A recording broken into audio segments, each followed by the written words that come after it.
h1 tag perfectly. I mean আমরা কিভাবে একটা কি বলে h1 ট্যাগ লিখবো। h1 কি ভাই?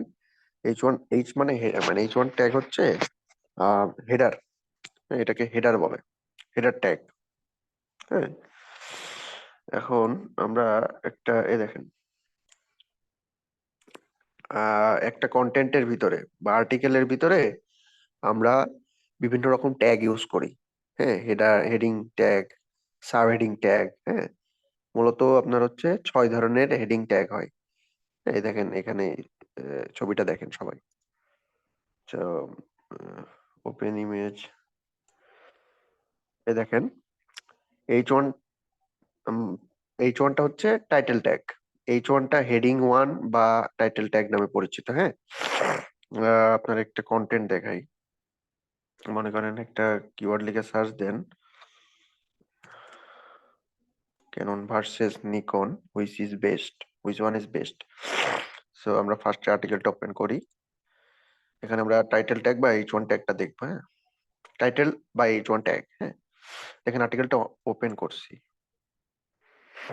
এই দেখেন এইটাই হচ্ছে আপনার সবার উপরে যেটা বোল্ড করে লেখা থাকে না, সেটাই আসলে h1 ট্যাগ বা টাইটেল। একটা কন্টেন্টের তো একটা টাইটেল থাকে, তাই না? ইউটিউবে আপনারা ভিডিও দেখেন, ওইটার কিন্তু একটা টাইটেল থাকে, তাই না? মনে করেন আর্টিকেলের এখন ট্যাগ। হ্যাঁ, h1 থেকে h2, h1 থেকে h6, 6 ধরনের ট্যাগ। তো এদের ভিতরে সবচেয়ে গুরুত্বপূর্ণ হচ্ছে h1 ট্যাগ। তারপরে h2টা একটু লেস ইম্পর্টেন্ট দেন h1 ট্যাগ। হ্যাঁ, তারপরে এগুলা তার থেকে কম, এরকম। হ্যাঁ, তো দেখেন h1 আর h2টা আমার কাছে সবচেয়ে গুরুত্বপূর্ণ মনে হয়, আর বাদ বাকিগুলো খুবই খুবই কম গুরুত্বপূর্ণ। হ্যাঁ, দেখেন এগুলো হচ্ছে সবচেয়ে বেশি ইম্পর্টেন্ট হচ্ছে h1 ট্যাগ। আচ্ছা, একটু ফরম্যাট গুলো দেখাই। হ্যাঁ, আচ্ছা, এই দেখেন আপনি এই দেখেন h1 আর একটা নাম আছে মেইন হেডিং। হ্যাঁ, h2 এর নাম সাব হেডিং, দেখতে পাচ্ছেন? h3 ও সাব হেডিং, h4 ও সাব হেডিং, h5 ও সাব হেডিং, h6 ও সাব হেডিং নামে পরিচিত।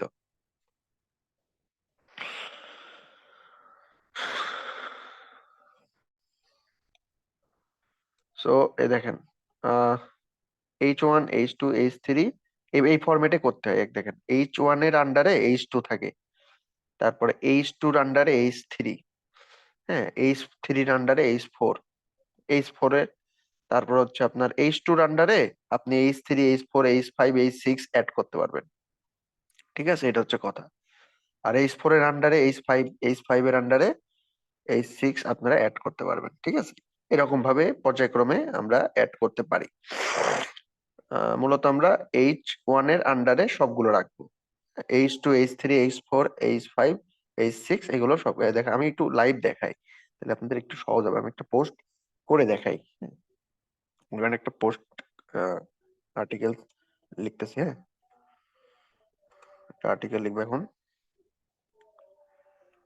মনে করেন আর্টিকেলের এটার থেকে নিই, ধরেন এটা আমার টাইটেল। হ্যাঁ, এটা কিভাবে ওয়ার্ডপ্রেসে আপনারা যখন কাজ করবেন নিজেরা এগুলো করতে পারবেন। হ্যাঁ, ওয়ার্ডপ্রেসে একটা নিউ পোস্টে যাবেন, তারপর হচ্ছে এই দেখেন অ্যাড এ টাইটেল। এই যে এটা h1, এটাই টাইটেল। হ্যাঁ, এটা অটোমেটিক আপনার হচ্ছে এই যে এটা লিখে দিলেন, কিছু একটা লিখে দিলেন, এটাই হচ্ছে আপনার কি হলো h1, এটাই টাইটেল। ঠিক আছে, তারপরে আপনার হচ্ছে এইখান থেকে লেখা শুরু করবেন মেইন কন্টেন্টটা। হ্যাঁ, দেখেন এখানে মনে করেন এটা আমরা কপি করি, এখান থেকে আমরা মেইন কন্টেন্টটা লিখি, পেস্ট করলাম। দেখেন এখানে আমাদের আরেকটা জিনিস মাথায় রাখতে হবে, h1 ট্যাগটা আমরা 20 থেকে 70 ক্যারেক্টারের ভিতর রাখবো উইথ স্পেসিং। মানে এই দেখেন স্পেস আছে, নিকনের পরে স্পেস আছে না, তারপর ভার্সেস এর পরে স্পেস আছে, ক্যাননের পরে স্পেস আছে, এই স্পেস সহ টোটাল এই যে টাইটেলটা লিখলাম, এটা 20 থেকে 70 ক্যারেক্টারের ভিতরে করতে হবে, অনেক বড় যাতে না হয়। আচ্ছা, এখানে কত ক্যারেক্টার আছে আমরা একটু চেক করি। চেক করবেন ওয়ার্ড কাউন্টার নামে ওয়েবসাইট একটা আছে, ওইখান থেকে আপনাদের চেক করতে হবে। ওয়ার্ড কাউন্ট লিখে সার্চ দিলে ফার্স্টে ওয়েবসাইটটা চলে আসবে, এখানে যান। এবার সুন্দর করে আপনার এখানে টাইটেলটা পেস্ট করে দেন। দেখেন এখানে কত কি বলে, 39 ক্যারেক্টার। তার মানে ঠিক আছে, 70 ক্যারেক্টারের ভিতরে করতে হবে আমাদের। কি করতে হবে? 70-এর ক্যারেক্টারের ভিতরে করতে হবে। আহ, আবার একদম ছোট করলে হবে না, 20 ক্যারেক্টার লিস্ট, 70 ক্যারেক্টার এট মোস্ট। 20 থেকে 70 এগুলো মাথায় রাখবেন, হ্যাঁ, এগুলো চেক করবেন যে কত ক্যারেক্টার হয়েছে। আচ্ছা, তারপরে দেখেন আমরা এখানে, তারপর আমরা এখানে আর্টিকেল দিচ্ছি, হ্যাঁ, আর্টিকেল লিখতেছি। মনে করেন এখানে আরেকটা বিষয়, মনে করেন নিকন ভার্সেস ক্যানন, এটা আমার মেন কিওয়ার্ড মনে করেন, হ্যাঁ। তো এটা অবশ্যই মেন কিওয়ার্ডটা অবশ্যই আমাদেরকে আর্টিকেলের ভিতরে কিন্তু রাখতে হবে ন্যাচারালি। অতিরিক্ত বারবার ইউজ করা যাবে না মেন কিওয়ার্ডটা, বা অনেক সময় হয় কি মেন কিওয়ার্ডটা ইউজ করা যায় না, মানে মেন কিওয়ার্ডটা ইউজ করতে গেলে ওইটা দেখতে ভাল লাগে না, বা মনে হয় যে আপনি মানে ওইটা ন্যাচারালি হয় না। ওটা আপনার বুঝবেন যে ন্যাচারালি হচ্ছে না, ওটা দেখতে ফেক লাগতেছে বা গুগল স্প্যাম হিসেবে ধরতে পারে। তো সেক্ষেত্রে আমাদেরকে করতে হবে কি, ন্যাচারালি করার জন্য ডিরেক্ট কিওয়ার্ড না ইউজ করতে পারলেও আমরা কিওয়ার্ড, মেন কিওয়ার্ডের ভিতরে যে ওয়ার্ড গুলো আমরা থাকি ওইগুলো আমার টাইটেলের ভিতরে থাকলে হলো, হ্যাঁ। বা ওই রিলেটেড অন্য কিওয়ার্ড, মানে আপনার হচ্ছে মেন কিওয়ার্ডের রিলেটেড কিওয়ার্ড হয়, হ্যাঁ, সেগুলো কিভাবে বের করবেন, ওই নিজেরাই ব্রেন খাটায় একটা কিওয়ার্ড তৈরি করবেন, হ্যাঁ। মানে মেন কিওয়ার্ডের আন্ডারে, মেন কিওয়ার্ডের রিলেটেড খাটায় ব্রেন স্টর্ম করে বের করে ওইটা আপনার এখানে বসাই দিবেন। এগুলো একটু ভেবে ভেবে কাজ করতে হবে, হ্যাঁ। যখন লাইভ কাজ করবেন তখন এগুলো আর কি ইজি হয়ে যাবে, হ্যাঁ। এখন একটু জটিল লাগতে পারে, যাই হোক। তারপর আমরা কি করতেছিলাম, কন্টেন্ট লিখতেছিলাম না।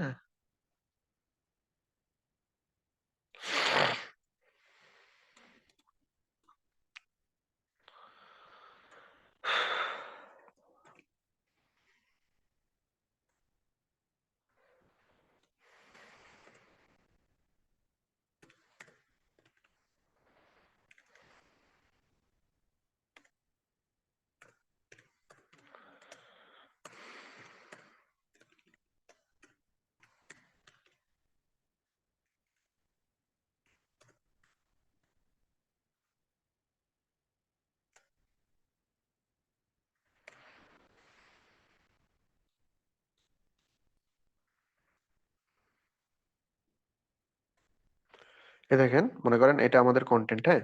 আমরা এখানে হেডিং ট্যাগ সাব, এটা আমরা মেন হেডিং বা H1 ট্যাগ অটোমেটিক এটা এখানে আমাদের টাইটেলটা এখানে লিখে দিচ্ছি, টাইটেল এটাই H1, এটাই টাইটেল, এটাই মেন হেডিং।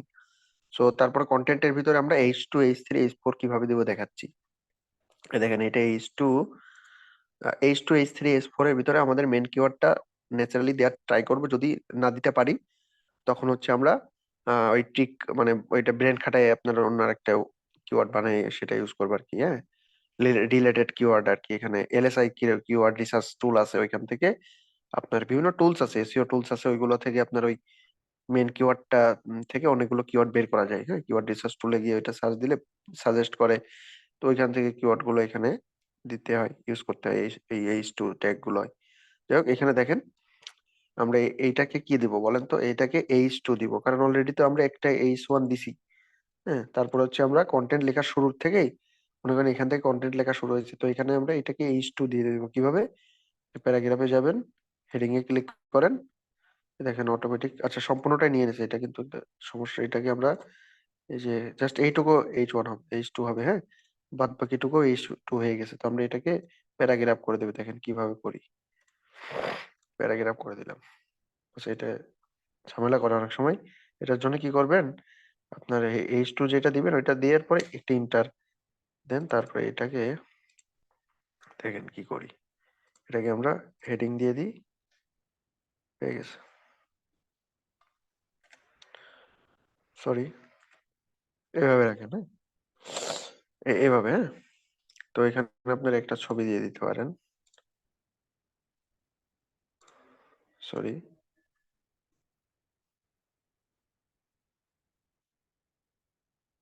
এখানে একটা ইমেজ দিয়ে দেন,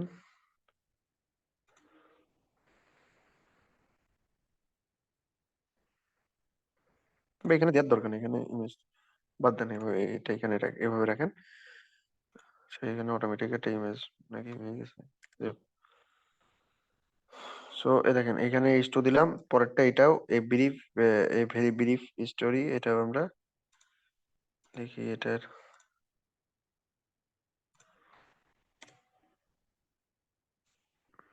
অনেক সময় ঝামেলা করে। হ্যাঁ, এটার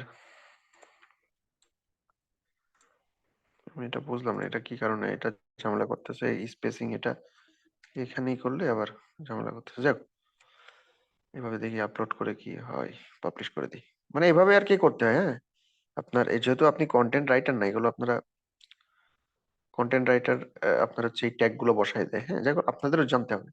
আচ্ছা, আমরা এটা একটু পাবলিশ করে নিই। যাই হোক, এভাবে H2 দিলাম। হ্যাঁ, তারপরে H3 দেওয়া যায় ওইভাবেই, যেভাবে H2 দিছি ওইভাবেই H3 দিতে হয়, ওইভাবেই H4 আমরা দিয়ে দিতে পারি। বা দেখাচ্ছি আমি, মনে করেন এটাকে আমরা কি দেবো, H3 দিব। ঠিক আছে, তো এখানে ক্লিক করেন, তারপরে এই যে H2 লেখা আছে এখানে ক্লিক করে দেখেন H3, H4, H3, 6, এটা হচ্ছে আপনারা এখান থেকে সিলেক্ট করে দিতে পারবেন। হ্যাঁ, মূলত এখানে আমরা দেখাচ্ছিলাম H1টা কিভাবে প্রপারলি লিখবো। H1টা যে 20 থেকে 70 ক্যারেক্টারের ভিতরে লিখবো।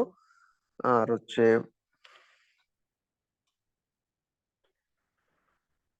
ভেরি ব্রিফ স্টোরি, স্পেসিংটা একটু বড় হয়ে গেছে, তাই না? দেখতে খারাপ লাগতেছে। আচ্ছা, অনেক টেকনিক্যাল সমস্যার কারণে এটা হয়েছে। হ্যাঁ, এটা মনে হয় টেকনিক্যাল কোনো একটা সমস্যার কারণে। যাই হোক, এখানে আহ, দেখেন এখানে হচ্ছে Nikon versus Canon, which is best in 2024। এটা আমরা কত ক্যারেক্টার হয়েছিল আমরা চেক করেছিলাম কিন্তু। হ্যাঁ, 39 আমরা বলছিলাম 20 থেকে 70 ক্যারেক্টার হবে। আর অবশ্যই আমার মেন কিওয়ার্ডটা থাকতে হবে। মেন কিওয়ার্ডটা কি বলছিলাম? Canon versus Nikon. তো দেখেন এটাও আছে, ক্যানন ভার্সেস নিকনটাও আছে।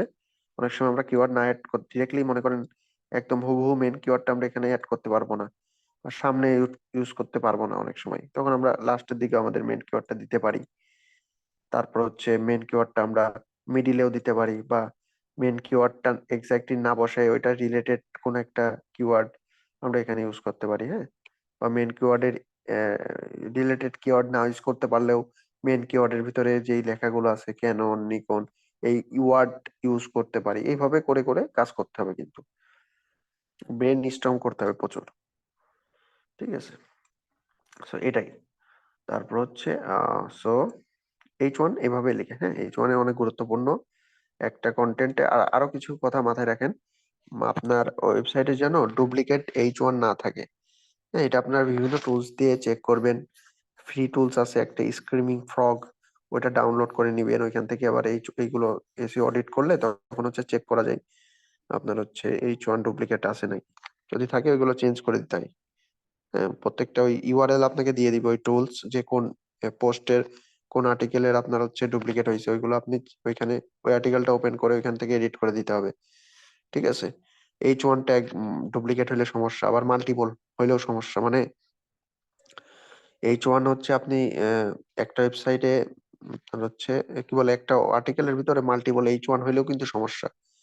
আবার H1 এর স্ট্রাকচার ভুলভাল হইলেও সমস্যা। মানে আপনি ওয়ার্ডপ্রেস এর ক্ষেত্রে এটা ভুল হয় না, কারণ আপনি নিজে ইজি একদম। আপনি যখন পোস্ট করতে যাচ্ছেন, পোস্ট করার সময় যে টাইটেলটা দিলেন ওইটাই অটোমেটিক H1 হিসেবে সেট হয়ে যায়। হ্যাঁ, ব্যাক এন্ডে। তো সেক্ষেত্রে ঝামেলা নাই ডুপ্লিকেটের। বাট কাস্টম ওয়েবসাইট যেগুলো ওয়ার্ডপ্রেস এর মতো ওয়েবসাইট না, সেগুলো কোডিং দিয়ে করতে হয়। আপনি তো কোডিং পারেন না, তখন কি করবেন? তখন হচ্ছে ডেভেলপারকে অবশ্যই এগুলো বলতে হবে যে ভাই মাল্টিপল ডুপ্লিকেট, সরি মাল্টিপল মানে আপনার একই আর্টিকেলের ভিতর যাতে দুইটা H1 না হয়। হ্যাঁ, এটা বলে দিতে হয়। সো এই হচ্ছে বিষয়। মাল্টিপল ডুপ্লিকেট H1 হলে সমস্যা। হ্যাঁ, তো এগুলো মাথায় রাখবেন। পেইড টুলস এইচরেফ এসিএম রাজ দিয়ে এগুলো করা যায়। ঠিক আছে, এসি অডিটটা করলে এই রিপোর্টটা বের হয়ে আসে। তো এই হচ্ছে বিষয়। সবাই তাহলে ভালো থাকবেন, আজকে এই পর্যন্তই।